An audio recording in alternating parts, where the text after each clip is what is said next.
આજે તો આવી ગઈ અમદાવાદ દવાખાને 45 દિવસમાં ગેમિંગ પીસી લેવાનો આ છે બીજો દિવસ। શ્રીરામ મિત્રો, આજ તો જવાનું તો સવારમાં અમદાવાદ, તો બાબલા જેવો તૈયાર થઈ ગયો, ભાઈ તૈયાર થઈ ગયો। આપણે ગાડી કાઢીને તો નીકળી ગયા રસ્તા ઉપર, કેમ કે જવાનું હતું અમદાવાદ। ગાડીને લાગી ગઈ હતી ભૂખ, તો એને તેલ પીવરાઈ દીધું।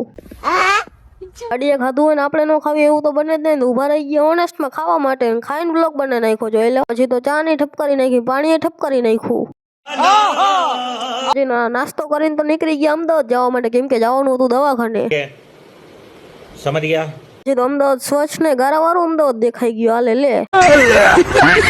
પછી તો પહોંચી ગયા દવાખાને, કેમ કે લેવાની હતી બે ભાઈઓને દવા, તો અહીંયા ફોન અલાવ નતો તો આપણે આખા દવાખાનાનો બ્લોગ બનાવી નાખ્યો। બ્લોગ તો બનાવવો પડે ને, 45 દિવસમાં ગેમિંગ પીસી લેવાનું છે આપણે, તો અંદર કામ કરતા તો એમને બ્લોગ બનાવી નાખ્યો, જોવો તો ખરા। પછી તો આવી ગયો રિપોર્ટ, મને તો કાંઈ ખબર નથી પડતી, તમને ખબર પડે તો કોમેન્ટ કરી નાખો। પછી તો નીકળી ગયા, ના ગાડી કેટલી વાર ભૂખ લાગે મને નથી ખબર પડતી, પછી તો હાલતા થઈ ગયા। ગાડી ભાડા નહીં હતી પણ આપણે બેઠા હતા એમ જાણે આપણી ન હોય, પછી તો નીકળી ગયા ટણા। ધાંગધ્રા આવીને તરત આવી ગયા રજવાડીમાં ખાવા માટે, કેમ કે આપણો ભાઈ ખવડાવતો હતો, મફતનું તો ફૂલ ભાવે મને। એ તો દબાવીને ખાઈને બ્લોગ બનાવીને નાખો, કારણ કે બિલ હું આપી દઉં, મેં હું આપી દે, બિલ એને આપ્યું તો ગીચામાં મુકોસ નાખવા માંડ્યો, જોવો તો ખરા।